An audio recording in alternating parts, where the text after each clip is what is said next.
एक बार की बात है, एक राजा था। उस राजा का राज्य बहुत ही छोटा था और उस राजा के पास ज्यादा सिपाही भी नहीं थे। तो उसे हर समय ये डर रहता था कि कब किधर से कोई उसके राज्य पर हमला कर दे। तो एक बार वो राजा जंगल के रास्ते से अपने महल की तरफ जा रहा था। तभी जंगल में उसे एक बड़े से पेड़ के नीचे एक बुजुर्ग बैठे हुए दिखते हैं, जो बहुत ही ज्ञानी थे और सारे गांव वाले उन्हीं से हर चीज की राय लेते थे। राजा अपने घोड़े से उतरकर उन बुजुर्ग आदमी के पास जाता है और उनसे कहता है, क्या आप मुझे कोई ऐसा ताबीज दे सकते हैं जो मुझे बुरे वक्त से बचा कर रखे? ये सुनने के बाद उन बुजुर्ग आदमी ने राजा की तरफ मुस्कुराते हुए देखा और कहा कि मैं तुम्हें कोई ऐसा ताबीज या कोई ऐसी चीज नहीं दे सकता हूं जो तुम्हें बुरे वक्त से बचा कर रखे, लेकिन मैं तुम्हें एक ऐसा ताबीज दे सकता हूं कि जब तुम पर कोई मुसीबत या बुरा वक्त आ जाए तो उस ताबीज को खोलने के बाद वो ताबीज तुम्हें उस मुसीबत से लड़ने में मदद कर सकता है। लेकिन याद रखना, इस ताबीज को तभी खोलना जब तुम पर चारों तरफ से मुसीबत आ चुकी हो और तुम्हारा समय बहुत ही खराब चल रहा हो और तुम्हारे लिए सारे दरवाजे बंद हो चुके हो। तब तुम उस ताबीज को खोलना, तुम्हें उस मुसीबत से लड़ने की हिम्मत मिल जाएगी। राजा उस ताबीज को लेकर वहां से चला गया। कुछ समय बीतने के बाद उस राजा के राज्य पर कुछ लोगों ने हमला कर दिया। राजा को पता था कि ये उसके साथ एक न एक दिन जरूर होगा। राजा ने अपने सैनिकों को तैयार किया, लेकिन राजा के पास ज्यादा सैनिक नहीं थे और इसीलिए वो ये जंग हार गया। लेकिन किसी तरह से राजा एक घोड़े पर बैठकर वहां से अपनी जान बचाकर भाग निकला और वो जंगल के अंदर एक गुफा में जाकर छिप गया। लेकिन उसका पीछा करते करते कुछ सैनिक भी उसके पीछे आ गए।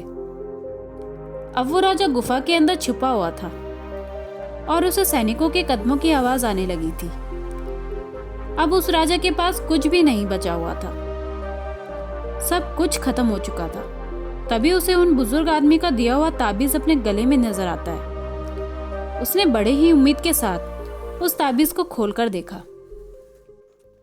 उस ताबीज के अंदर एक चिट्ठी थी जिस पर लिखा हुआ था कि ये वक्त भी गुजर जाएगा। ये पढ़कर राजा को कुछ समझ नहीं आया और उसने फिर से उस लाइन को ध्यान से पढ़ा और उसे समझा। तो राजा के चेहरे पर एक मुस्कान आ गई, मान लो उसे कोई सहारा मिल गया हो। बस फिर उस राजा ने एक गहरी सांस ली और उसने उन सैनिकों का मुकाबला किया और वहां से बच निकला और दूसरे मुल्क में जाकर फिर से उस राजा ने अपनी सल्तनत कायम की। दोस्तों, कहने को तो ये बहुत ही छोटी लाइन है कि ये वक्त भी गुजर जाएगा, लेकिन इसके अंदर बहुत ही डीप मीनिंग छुपा हुआ है। और जब भी आप कोई मुसीबत में फंस चुके हो, बहुत सारी परेशानियां आप पर आ चुकी हैं, चाहे आप पर बहुत सारा कर्जा हो चुका हो, आपके पास काम नहीं है, आप मेहनत कर रहे हैं लेकिन आपको फल नहीं मिल रहा है और आपको कोई रास्ता नजर नहीं आ रहा है, तब ये लाइन आप खुद को बोलकर देखना, आपको एक सुकून मिलेगा और आपको ये फील होगा कि जाने दो, आज जो भी मेरी कंडीशन है, कितना भी मेरा वक्त बुरा चल रहा है, लेकिन कल परसों या एक ना एक दिन ये वक्त भी गुजर जाएगा और तभी आपको उस मुसीबत से निपटने में हिम्मत मिल जाएगी। और वो कहते हैं ना, जब आपका अच्छा समय चल रहा हो तो उस टाइम पर शुक्र करो और जब आपका बुरा वक्त चल रहा हो उस टाइम पर सब्र करो, क्योंकि समय अच्छा चल रहा हो या बुरा, वो ज्यादा दिन तक नहीं रहता और जिंदगी उसे ही कहते हैं जिसमें सुख भी हो और दुख भी हो। तभी लगता है कि हम जिंदगी जी रहे हैं।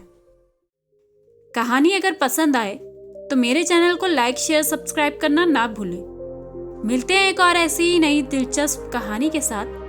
तब तक के लिए सोचिए, समझिए और जिंदगी में आगे बढ़िए।